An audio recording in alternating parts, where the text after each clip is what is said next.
This is a video to go along with the stack sizes strategy article.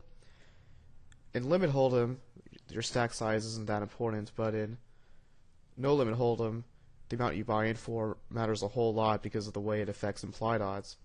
Here I bought in for $20, which is a small stack in $50 no limit hold'em, and I gotta fold this hand here because I can't play speculative hands.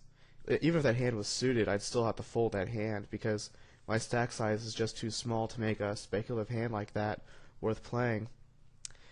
This game's kind of nice since there's a nice mix of stacks. There's a lot of large stacks. A lot of people with $90 or more. There's a few other people with small stacks here. This person's got $27 and this person's got $17.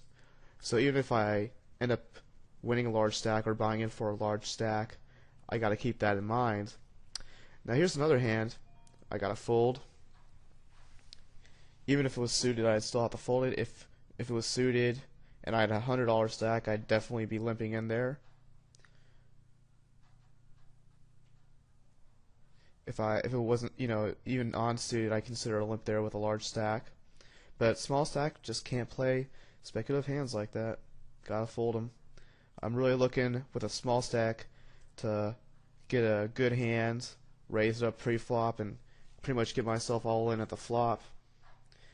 Something like ace king, ace queen, if I hit the flop, or a pocket pair. King 7, this is a trash hand.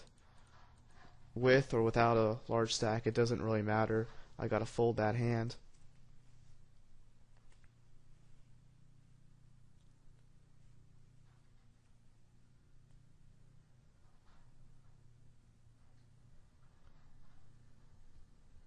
This is kind of a cautious $50 game. People aren't too crazy in it. Here's another hand. It's a speculative hand. I definitely have to fold King 6 suited with a small stack. With a large stack, I'm kind of uncomfortable playing that in early position. If it was later position, might be worth a limp, or even trying to steal the blinds with. But early position, short stack, that's a automatic fold right there.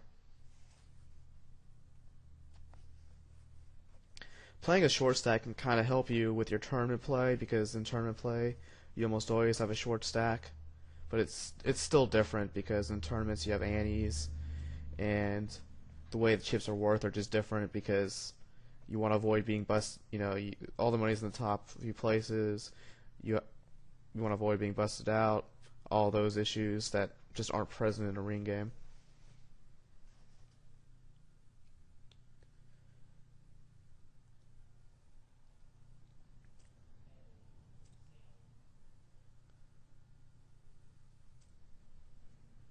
It's kind of an interesting hand. You got a small stack, a very small stack, and you got a medium stack, and you got a large stack.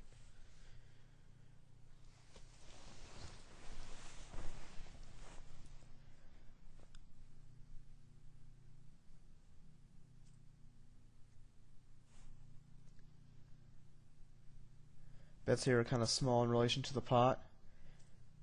It's kind of odd. Well, here you got a pot size bet and a fold.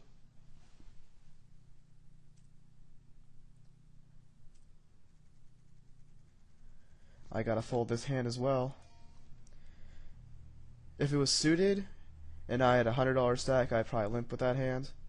Well, I'd for sure limp with that hand if it was a 6-7 suited. The players in this game are very, very tight, so that makes limping a little less worthwhile because even if I hit a crazy hand, there might be so few people in there and they hand with me that I'd win much.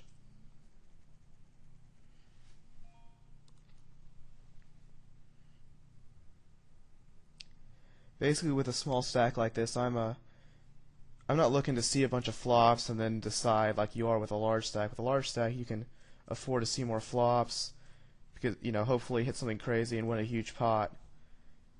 But with a small stack, I gotta limit the amount of flops I see. But when I see flops, I gotta come out with some more power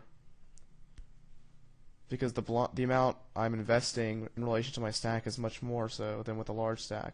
With a large stack, you're only putting in like 1% of your stack, so you can afford to lose 1% of your stack here and there, hoping to just win a big pot. But with a small stack, I'm putting 5% of my stack to win not that much money, so I got to be a little more careful with what I see. But even with a large stack, this game for some reason is quite tight. So even with a large stack, just limping in, it's not going to be that helpful. Stealing the blinds would be. It's much easier, of course, though.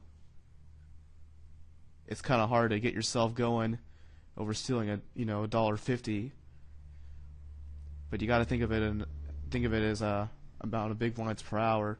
There's only so many big blinds you can win per hour. You're not going to average a $30 an hour win rate from one 50-cent no limit game. You can only expect maybe $4 an hour or something like that.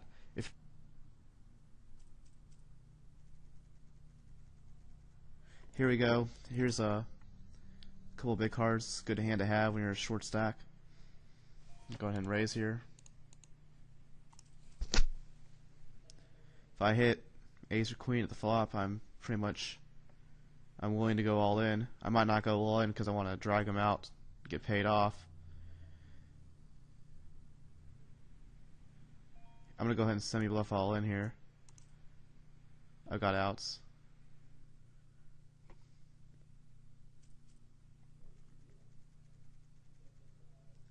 Here's the hand I could play, maybe if I had a large stack, but with this small stack I can't play it.